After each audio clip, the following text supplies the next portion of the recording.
Uy, sa mga tropa nating bigatin dyan, medyo risky yan sa atay ha? At least 8 out of 10 na overweight ay at risk of fatty liver. Kung sa tingin ninyo at risk kayo, ito na ang video para sa inyo. Let's go!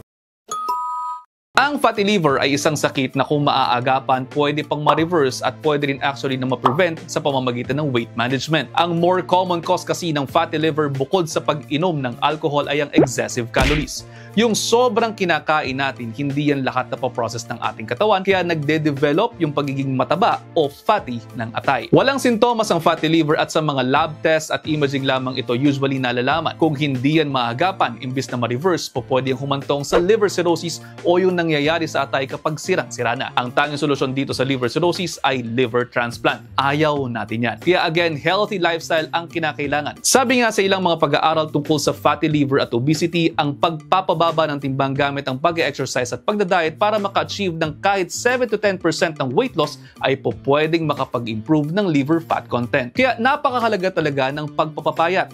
Iwasan ng crash diets dahil hindi ito sustainable at maaaring magpalala pa ng taba sa atay. Kaya please lamang, magpapayat ng tama. Simulan sa exercise at sabayan ng healthy and balanced diet gamit ang gulay, prutas, grains, nuts at lean proteins. Isabay na rin natin dito ang pag-inom ng supplements na kinakailangan para maiwasan ang fatty liver at progression na rin ito. Maaaring subukan ang pinagsamang bisa ng silibin at phosphatidylcholine. Nakatutulong ito upang hindi lumala ang fatty liver dahil sa anti-inflammatory at antioxidant properties nito na pumipigil sa tuloy ang pagkasira ng atay at mayroon din itong cell regenerative effects para palitan ang damaged liver cells. Ugaliin ding magpa-check up kahit walang nararamdaman.